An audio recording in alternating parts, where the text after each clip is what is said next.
It is now my honor to introduce today's keynote speaker, a woman who provides inspiring proof that every contribution to United Way makes a difference. She has dealt with unimaginable challenges in her life and overcome them thanks to her internal fortitude and the right helping hands reaching out to her when she needed them the most. She's a life coach, speaker, published author, certified grief recovery specialist. Please welcome Iman Gatti.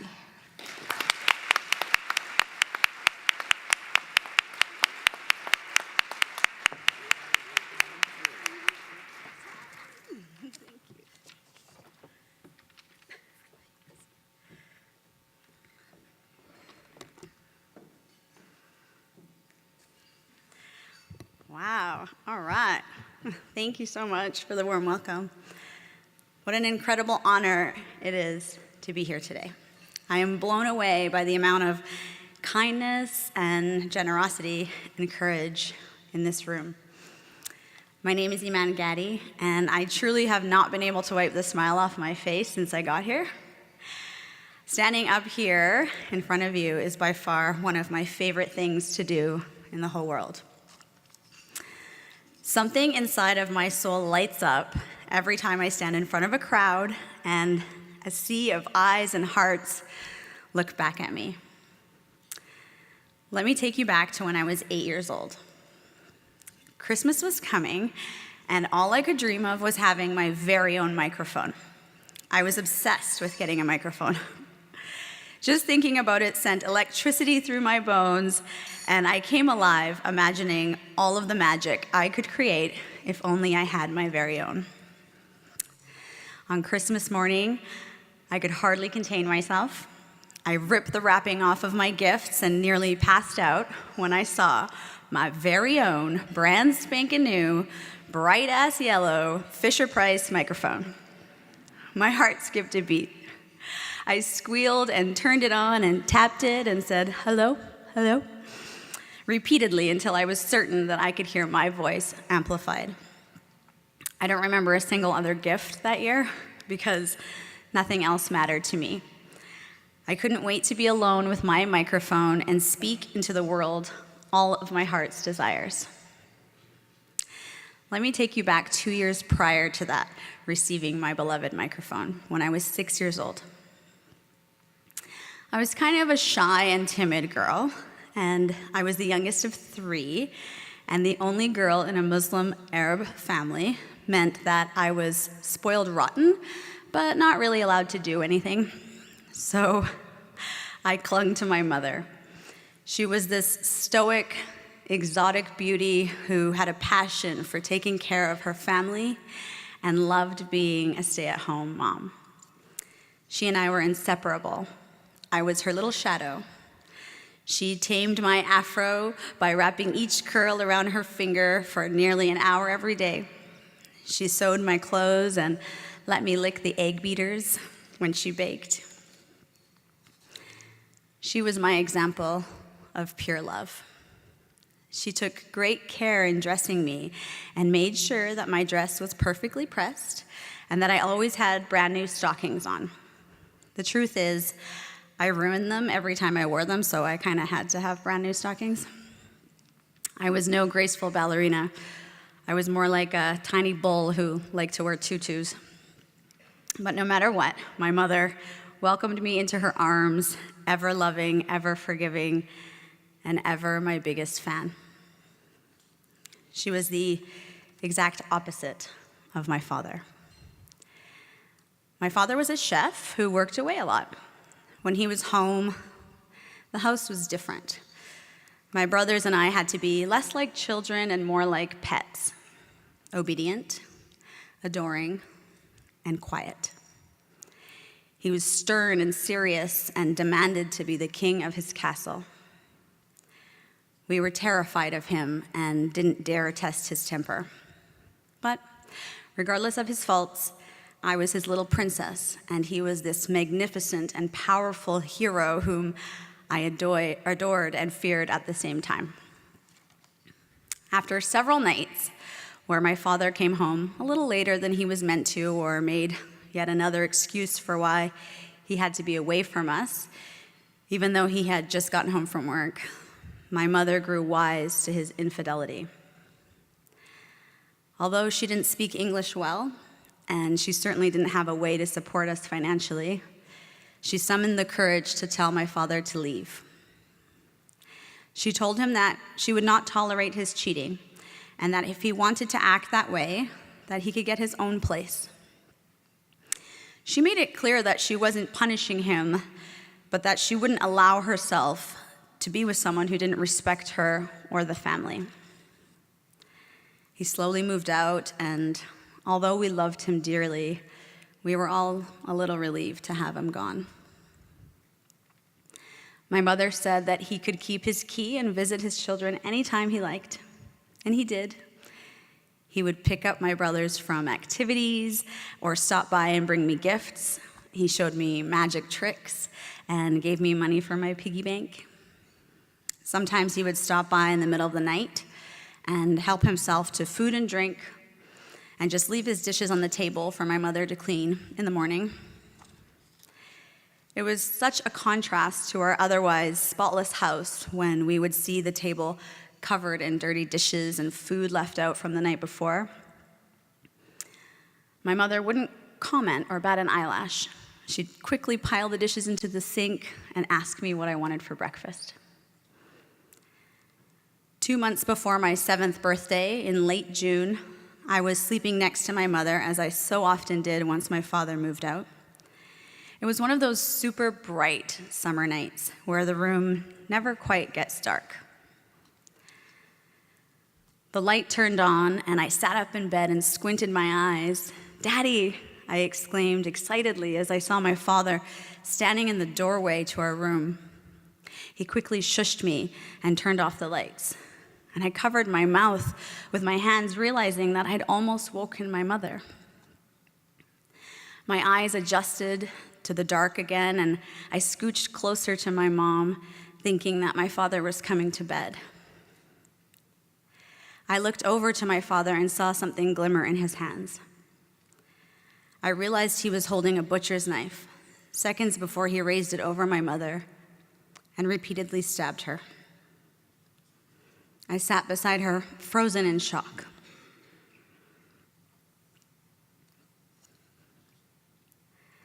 The next few moments felt like slow motion.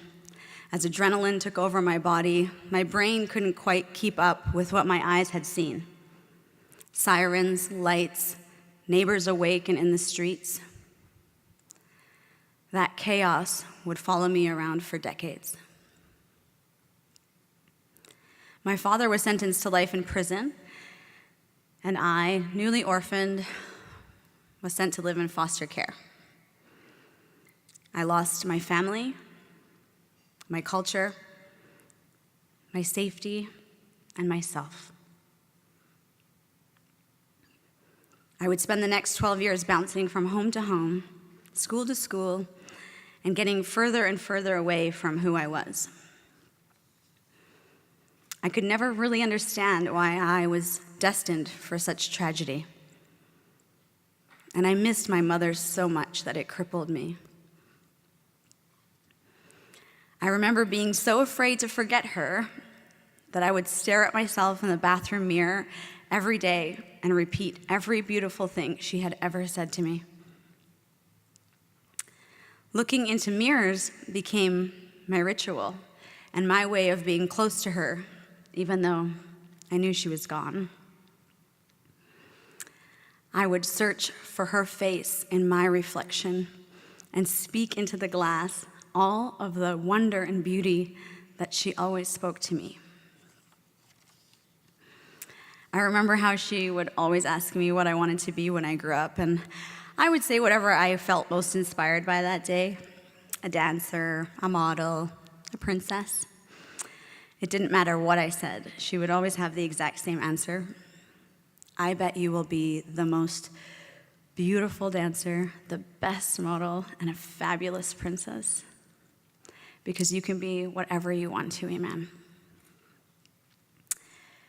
After she died, I suddenly realized the magnitude her words had on my soul, on my very survival, And I knew with all of my being that I had to keep speaking her truth and carry her with me in that way. So, you see, when I woke up that Christmas morning in my foster home and I picked up that microphone, I didn't see a child's toy made of plastic. I saw a gateway to my dreams paved in gold. I saw an opening in a world that too often felt so dark and lonely. I would gather up all of my teddy bears and set them up in our cold storage room, and I would climb on top of our big white deep freeze, and I would transform into my alter ego, the happy girl with dreams. That microphone let me remember all of the beauty and all of the peace and all of the hope that I once knew and that I wanted to know again. One day, after we had to flee another home because we were evicted again, my microphone didn't make the cut. I don't know what happened. I just never saw it again. My heart was broken, and I mourned the loss of my golden ticket to freedom. I sobbed at the idea of my voice being silenced and at the thought of my mother's love being extinguished. How would I remember everything she taught me?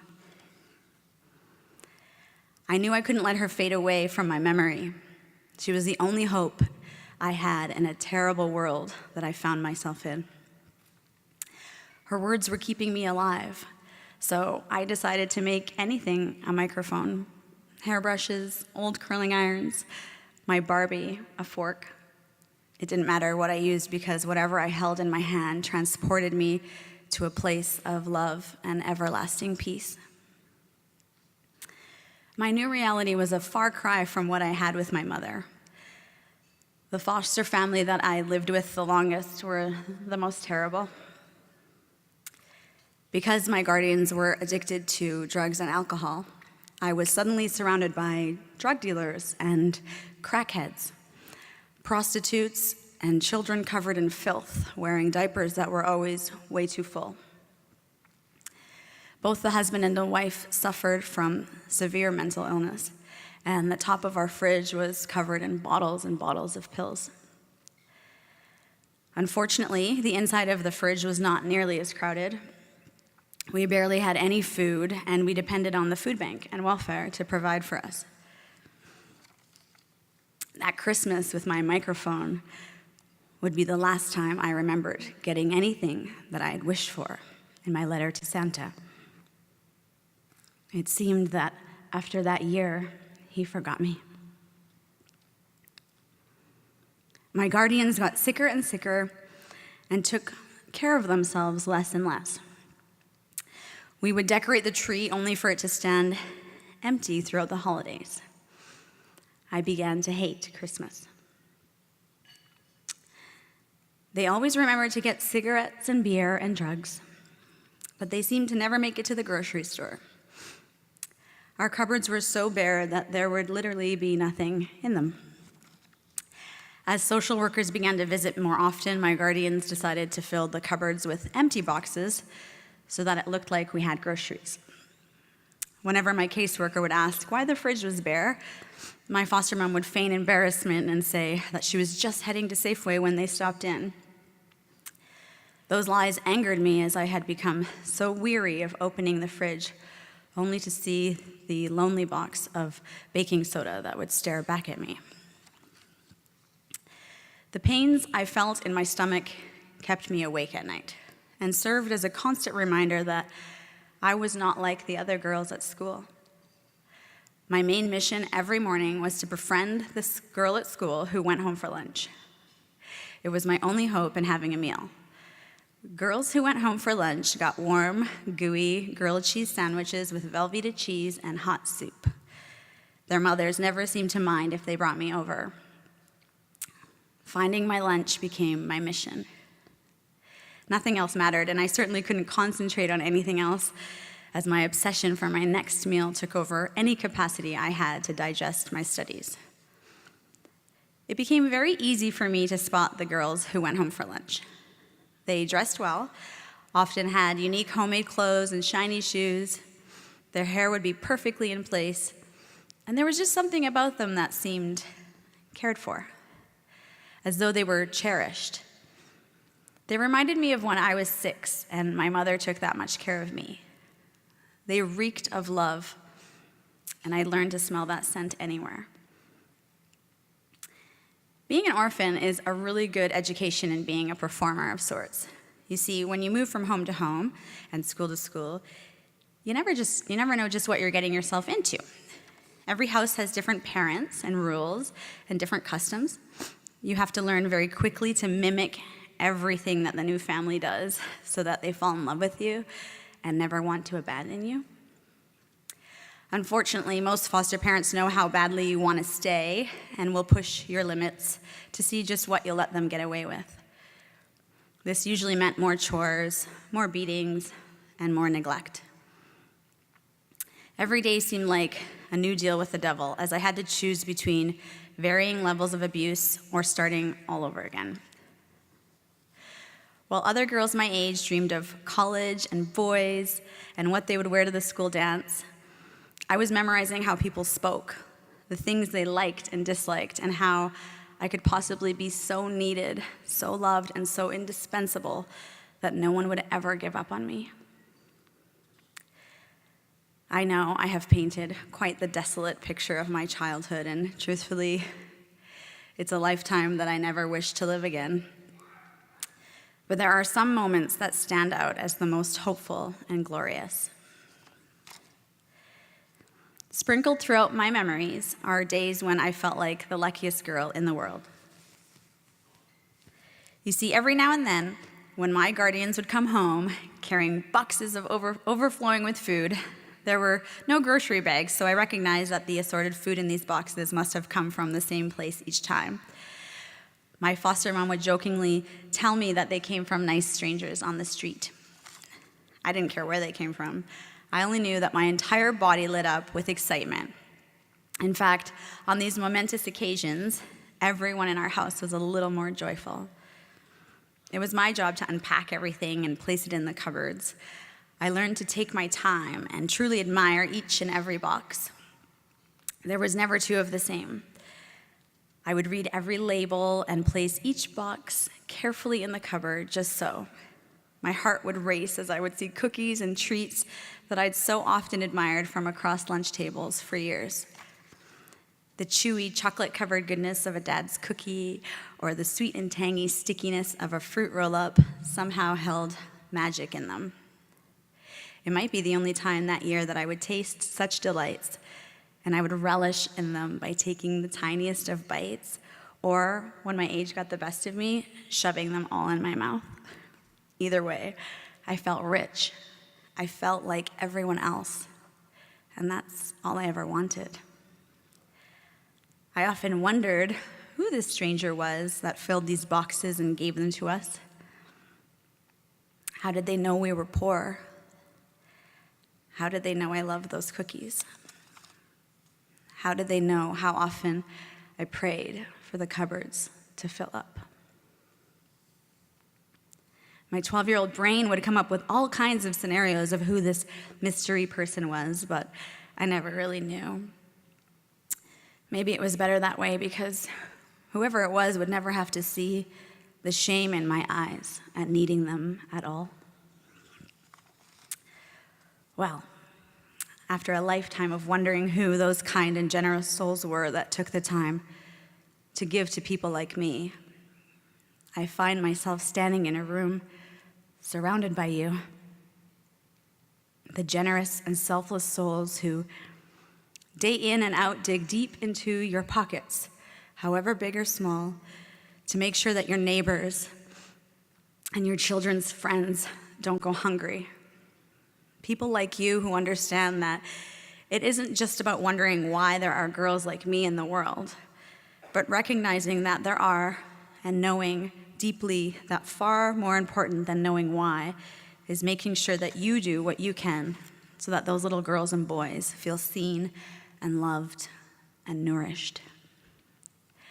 I have come a long way since receiving those food hampers, and the same way I needed help as a child, I knew I would need help as an adult. if I were going to have half the chance at making my dreams come true. I have spent my life climbing my way back out of the rubble of my childhood.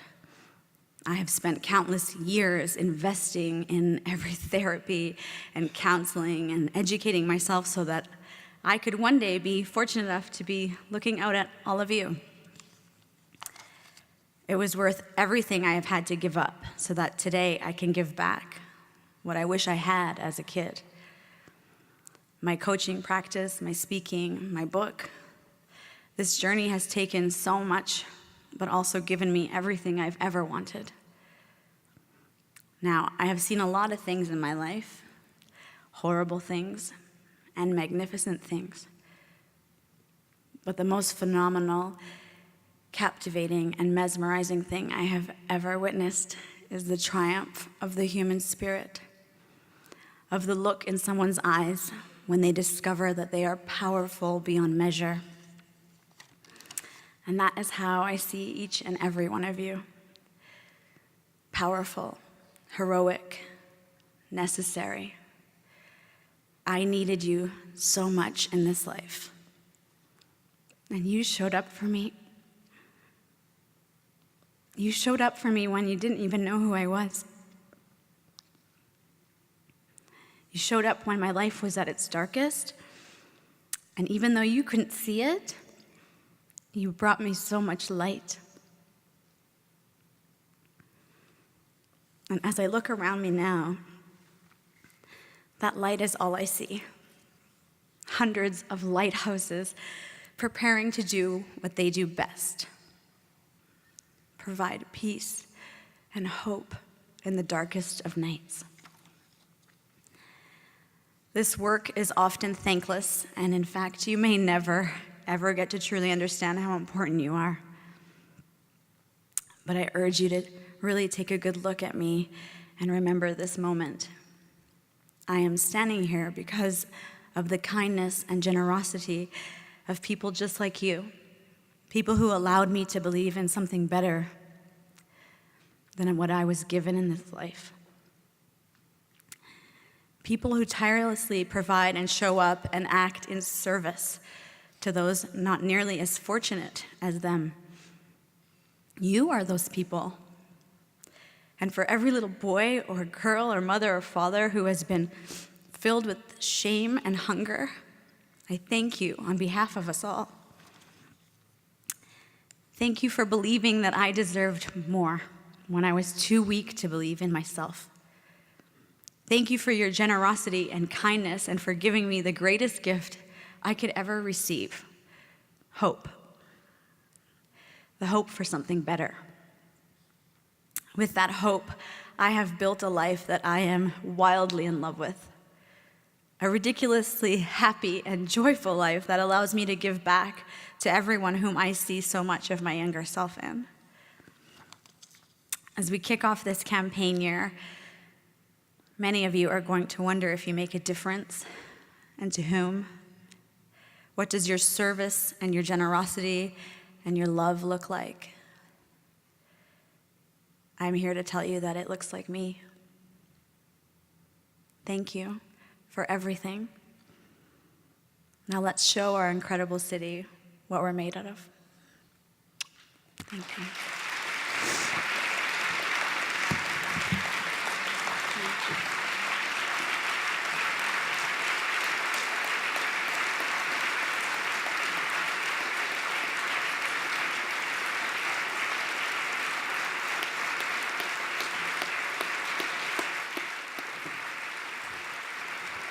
Keep it going for Iman, Gatti.